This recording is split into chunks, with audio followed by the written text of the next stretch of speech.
আসসালামু আলাইকুম। মুশফিকুস সালেহীন স্বাগত জানাচ্ছি এনটিভির মধ্যরাতের খবরে। ক্রাউন সিমেন্ট শিরোনাম দেখছিলেন, এবারে পুরো খবর। জাতীয় সংসদের উচ্চ ও নিম্ন কক্ষে সংখ্যানুপাতিক অর্থাৎ পিআর পদ্ধতিতে নির্বাচনের দাবিতে বিক্ষোভ মিছিল এবং সমাবেশের নতুন কর্মসূচি ঘোষণা করেছে জামায়াত ইসলামী সহ 3টি ইসলামপন্থী রাজনৈতিক দল। রাজধানীতে পৃথক সংবাদ সম্মেলনে নতুন এই কর্মসূচির ঘোষণা দেয় দলগুলো। জুলাই সনদের আইনি ভিত্তি নিশ্চিত করে পিআর পদ্ধতিতে নির্বাচন দিতে হবে বলে হুঁশিয়ারি দেন তারা। জবায়ের প্রধানের রিপোর্ট। জাতীয় সংসদ নির্বাচন যতই ঘনিয়ে আসছে ততই পিআর পদ্ধতি ও জুলাই সনদের ভিত্তিতে নির্বাচন আয়োজনের দাবিকে আরও জোরালোভাবে তুলে ধরছে জামায়াত ইসলামী সহ ইসলামিক দলগুলো। কর্তৃত্ববাদী শাসন। রাজধানীর মগবাজারে আলফালা মিলনায়তনে করা এক সংবাদ সম্মেলনে নতুন কর্মসূচি ঘোষণা করে জামায়াতে ইসলামী।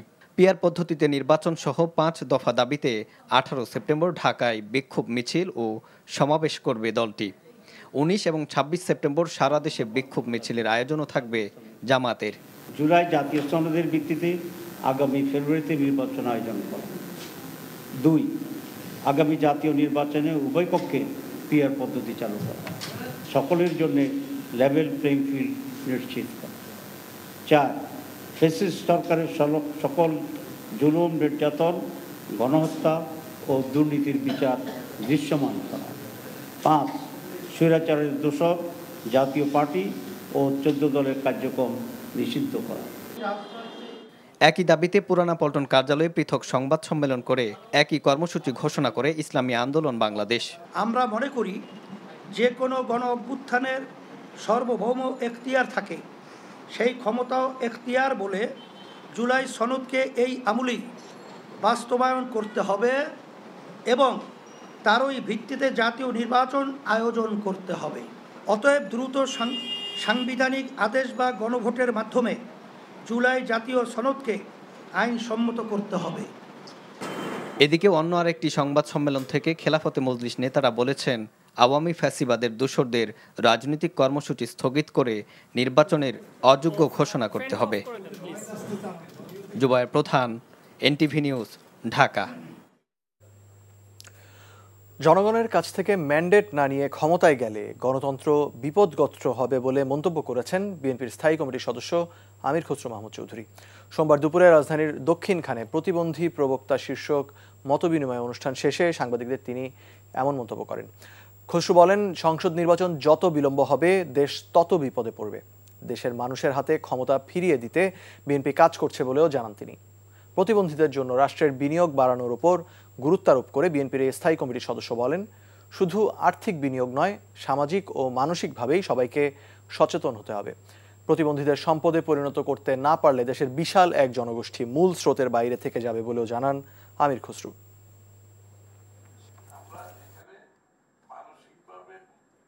জনগণের কাছে গিয়ে আগামী নির্বাচনে ম্যান্ডেট নিয়ে আপনারা যে যা চান সেটা করতে পারবে।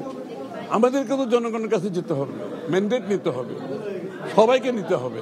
সুতরাং জনগণের কাছে না গিয়ে আমরা যে এখানে আবার আগের মতো ওই মানে গণতন্ত্র যদি বলতে বোঝায়, সেটা হচ্ছে গণতন্ত্রের সমর্থন নিয়ে আপনাকে পরিবর্তন করতে হবে। জনগণের সমর্থন ব্যতীত প্রত্যেকটি দল তো চাহিদা থাকতেই পারে, সেটার একমাত্র পথ হচ্ছে নির্বাচনে গিয়ে জনগণের ম্যান্ডেট নিয়ে পরিবর্তন করা যেতে পারে। এর বাইরে কিছু করতে গেলে সেটা গণতন্ত্রকে বাধাগ্রস্ত করবে। উচ্চকক্ষে পিআর হলে সরকার দুর্বল হবে, এটি একটি ভুয়া যুক্তি বলে মন্তব্য করেছেন এনসিপির সদস্য সচিব আখতার হোসেন। আর দলটির যুগ্ম আহ্বায়ক জাবেদ রাসিন বলেছেন, এনসিপি কোনো জোটের সাথে আন্দোলনে যাবে না।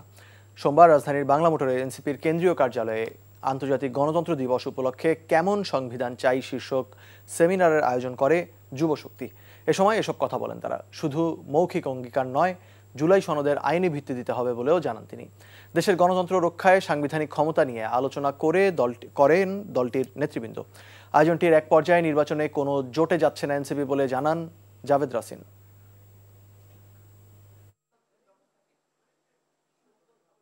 জুলাই সনদে বর্ণিত বিষয়গুলোকে একটা আইনি ভিত্তি দিয়ে তার ভিত্তিতে সামনের নির্বাচনে অংশগ্রহণ, বাংলাদেশকে সামনের দিনে জনগণের বাংলাদেশ হিসেবে গঠন করার ক্ষেত্রে সকল রাজনৈতিক দলকে একমত হওয়ার আমরা আহ্বান জানাচ্ছি। একটি রাজনৈতিক দলের পক্ষ থেকে বিভিন্ন গণমাধ্যমে ছড়িয়েছে এনসিপি যুগপৎ আন্দোলনে যাচ্ছে কয়েকটি বিষয়ের দাবিতে। আমরা কিন্তু নিম্নকক্ষে আমরা পিআর পদ্ধতি চাইনি, এবং একই সাথে আমরা বলতে চাই কোনো যুগপৎ আন্দোলনে এনসিপি যাবে না। এনসিপি অন্যান্য যে দাবিগুলো আছে, যে রাজনৈতিক দলগুলোর সেই দাবিগুলোর সাথে আমাদের একাত্মতা আছে। আমরা সেই দাবিগুলো নিয়ে আমরা আমাদের মতন করে আলাদা আন্দোলন বা কর্মসূচি আমরা দেব। তরুণরা সক্রিয় থাকলে দেশের কোনো সমস্যাই আর অমীমাংসিত থাকতে পারে না বলে মন্তব্য করেছেন অন্তর্বর্তীকালের সরকারের প্রধান উপদেষ্টা অধ্যাপক মোহাম্মদ ইউনুস। সোমবার এলজিআরডি মন্ত্রণালয়ে আয়োজিত ইউথ ভলান্টিয়ার অ্যাওয়ার্ড 2025 প্রদান অনুষ্ঠানে তিনি এমন মন্তব্য করেন। প্রধান উপদেষ্টার তেজগাঁও কার্যালয়ে অনুষ্ঠিত এই অনুষ্ঠানে 12 জন তরুণ স্বেচ্ছাসেবীর হাতে পুরস্কার তুলে দেন প্রধান উপদেষ্টা। স্বাস্থ্য, শিক্ষা ও পরিবেশগত দুর্যোগের সময় স্বেচ্ছাসেবী হিসেবে বিশেষ অবদান রাখায় তাদেরকে এই পুরস্কার দেওয়া হয়। 2024-এর জুলাই আন্দোলনে তরুণদের ভূমিকার কথা উল্লেখ করে ডক্টর ইউনুস বলেন, তরুণরা উদ্যমী হলে তাদেরকে কোনোভাবেই ঠেকিয়ে রাখা সম্ভব নয়। স্বেচ্ছাসেবীদের কাজের পথ কোনোভাবেই মসৃণ নয় বলেও জানান তিনি। বলেন, তাদেরকে সময়, অর্থ ও মানসিক চাপের বহুবিধ চ্যালেঞ্জ মোকাবেলা করতে হয়।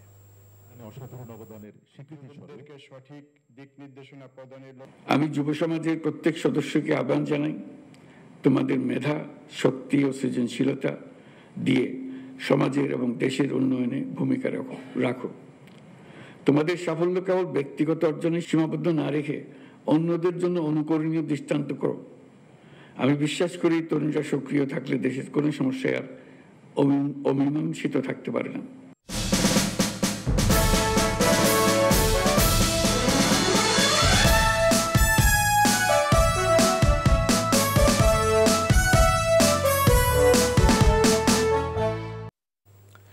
রাজশাহী বিশ্ববিদ্যালয় হল ছাত্র সংসদ নির্বাচনে বিনা প্রতিদ্বন্দ্বিতায় নির্বাচিত হয়েছেন 42 প্রার্থী।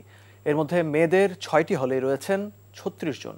এছাড়া মেয়েদের 4টি হলে একটি করে পদে কেউ মনোনয়নপত্র উত্তোলন করেনি।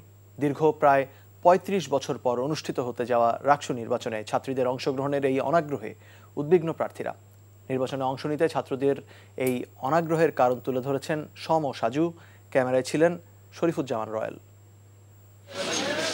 এবারের রাকসু নির্বাচনে 28,905 জন ভোটারের মধ্যে ছাত্রী সংখ্যা 11,305, যা মোট ভোটারের প্রায় 40%। রাকসু সিনেটে ছাত্র প্রতিনিধি ও 17টি হল সংসদে যেখানে 903 জন প্রার্থী প্রতিদ্বন্দ্বিতা করছেন, সেখানে বিনা প্রতিদ্বন্দ্বিতায় 36 জন ছাত্রী নির্বাচিত হয়েছেন এবং প্রার্থী না থাকায় 4টি পদ শূন্যই থাকছে। 21 শতকে এসেও যে যদি নারী নেতৃত্ব সামনে না আসে, তাহলে একটা দেশের পরিবর্তনটা মূলত কিভাবে হবে? নারী প্রার্থীরা যারা আছে তারা লাইমলাইটে আসার পর কি পরিমাণ তাদের আসলে সাইবার বুলিং এর শিকার হতে হয় এবং মিডিয়া ট্রায়ালের শিকার হতে হয় তা আমরা দেখেছি। যে সাইবার বুলিং এর শিকার হয়েছে, দেখাচ্ছে অনেকের মেসেঞ্জার, ফেসবুকে থ্রেটের মতো আননোন বিভিন্ন আইডি দিয়ে SMS এসেছে, যার কারণে কিন্তু তারা ভীত শঙ্কিত হয়ে অনেকে দেখাচ্ছে মনোনয়নপত্র তুলেছে কিন্তু জমা দেয়নি। আমাদের উদ্যোগ থাকবে যে একটা হেল্পলাইন আমরা চালু করব, যে হেল্পলাইনে তারা তাৎক্ষণিক অভিযোগ জানালে তাৎক্ষণিক একটা রেসপন্স পাবে। ছাত্রীদের নিরাপত্তায় সাইবার বুলিং নিয়ন্ত্রণে প্রশাসনের উদ্যোগ যথেষ্ট নয় বলে দাবি করেছেন রাকসুতে প্রতিদ্বন্দ্বিতাকারী ছাত্রদল ও ছাত্র শিবিরের জিএস প্রার্থীরা।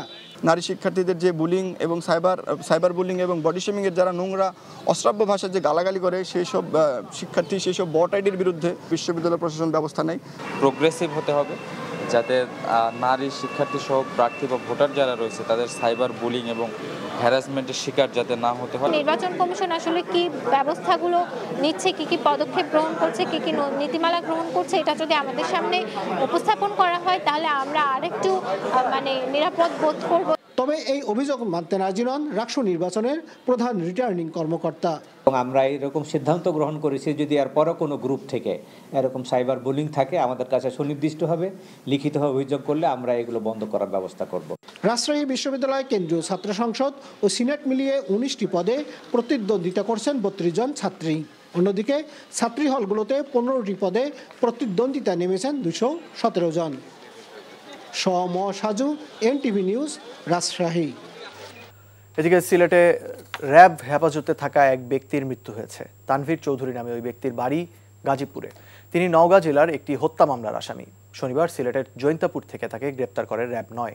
রোববার সকালে তার মরদেহ উদ্ধার করা হয়। তিনি গলায় কম্বল পেঁচিয়ে আত্মহত্যা করেন বলে জানিয়েছে র্যাব। সোমবার র্যাব 9-এর মিডিয়া শাখার দায়িত্বে থাকা অতিরিক্ত police super KM Shahidul Islam সোহাগ জানান, তানভীর চৌধুরী রোববার সকালের দিকে আত্মহত্যা করেন। সিসিটিভি ফুটেজে তাকে গায়ে জড়ানোর জন্য দেয়া কম্বল গলায় পেঁচিয়ে তিনি আত্মহত্যা করতে দেখা গেছে। ময়নাতদন্ত শেষে তার স্বজনরা মরদেহ নিয়ে গেছেন বলে জানান তিনি। সৌদি আরবের সড়ক দুর্ঘটনায় মোহাম্মদ রিফাত হাসান নামের এক প্রবাসী বাংলাদেশি নিহত হয়েছেন। এনটিভি মক্কা প্রতিনিধি কামাল পারভেজ অভি জানান, গত শনিবার বাংলাদেশ সময় সকাল 7টায় এই দুর্ঘটনা ঘটে। কাজ শেষে বাসায় ফেরার পথে শরিকাতুল মক্কার পেছনে ও তার ব্রিজ সংলগ্ন স্থানে দুটি বাস তাকে চাপা দেয়। এতে ঘটনাস্থলেই মৃত্যুবরণ করেন 26 বছরের তরুণ রিফাত। তিনি চট্টগ্রাম জেলার লোহাগড়া উপজেলার চরম্বা ইউনিয়নের 5 নম্বর ওয়ার্ডের তেলিবিলা এলাকার এজহার মিয়ার ছেলে।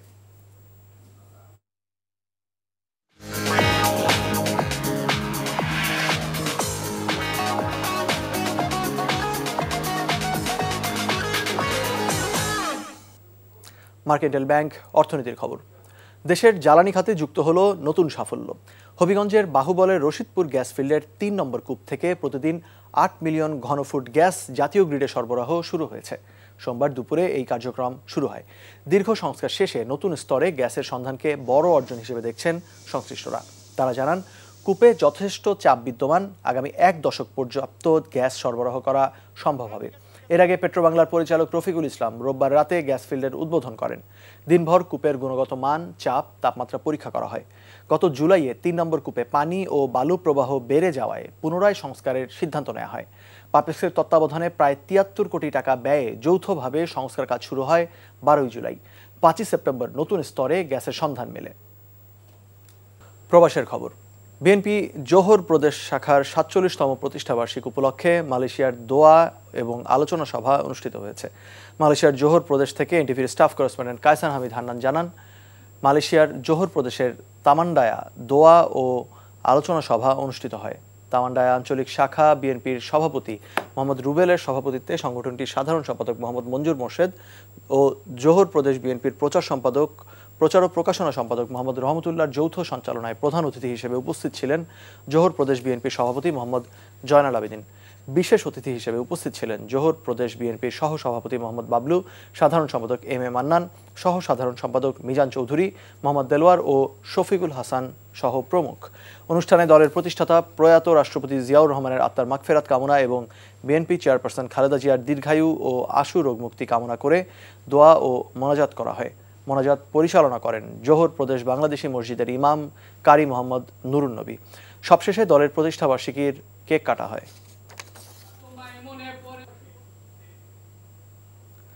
সৌদি আরব তাবুক বিএনপি সহসভাপতি আকবর হোসেন খোকনের বাবা আবুল কাশেমের মৃত্যুতে দোয়া ও স্মরণ সভার আয়োজন করেন তাবুক বিএনপি ও সহযোগী সংগঠন। সৌদি আরব তাবুক প্রতিনিধি ইসমাইল খান টিটু জানান, তাবুক কমিউনিটি সেন্টারে আয়োজিত দোয়া ও স্মরণ সভায় সভাপতিত্ব করেন সৌদি আরব তাবুক বিএনপির প্রতিষ্ঠাতা সভাপতি আলহাজ আব্দুল জলিল মৃধা, তাবুক বিএনপি সাধারণ সম্পাদক জাহাঙ্গীর আলম পাটোয়ারি ও তাবুক লক্ষ্মীপুর জেলা জাতীয়তাবাদী ঐক্য পরিষদের সভাপতি আব্দুল কাদের দুলালের যৌথ সঞ্চালনায় স্মরণ সভায় বক্তব্য রাখেন তাবুক বিএনপি সহসভাপতি জাবেদ মৃধা, তাবুক যুবদলের সাধারণ সম্পাদক নজরুল ইসলাম, স্বেচ্ছাসেবক দলের ভারপ্রাপ্ত সভাপতি বাবু ইউসুফ, শ্রমিক দলের সভাপতি মোহাম্মদ সাজু মিয়া, লক্ষ্মীপুর জেলা ঐক্য পরিষদের উপদেষ্টা টিপু ভুইয়া, সাংগঠনিক সম্পাদক ইসমাইল হোসেন, সুলতান শাখার সভাপতি মোহাম্মদ সোহাগ হোসেন। আরও বক্তব্য রাখেন মরহুম আবুল কাশেমের বড় ছেলে মোহাম্মদ কিরণ, ছোট ছেলে মোহাম্মদ আজাদ। স্মরণ সভায় সংক্ষিপ্ত আলোচনা শেষে মরহুম আবুল কাশেমের আত্মার মাগফিরাত কামনায় বিশেষ দোয়া মোনাজাত পরিচালনা করেন তাবুক বিএনপি ধর্ম বিষয়ক সম্পাদক মাওলানা হাজি ফারুক শিকদার।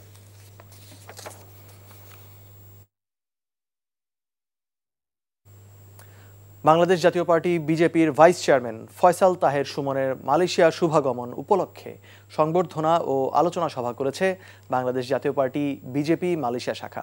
এনটিভির স্টাফ করেসপন্ডেন্ট কায়সার হামিদ হান্নান জানান, কুয়ালালামপুরের আমপাং জি টাওয়ারে এই সংবর্ধনার আয়োজন করা হয়।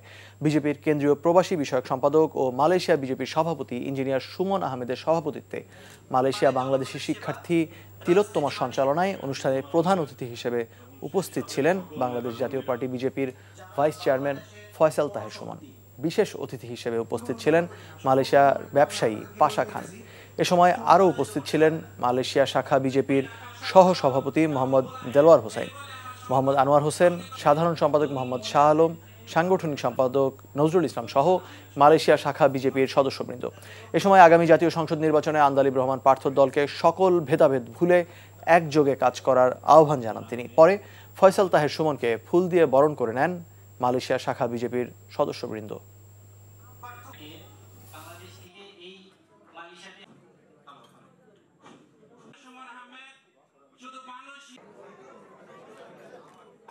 প্রবাসীদের যে মান, প্রবাসীদের যে সম্মান, সেটা রক্ষা করতে হবে।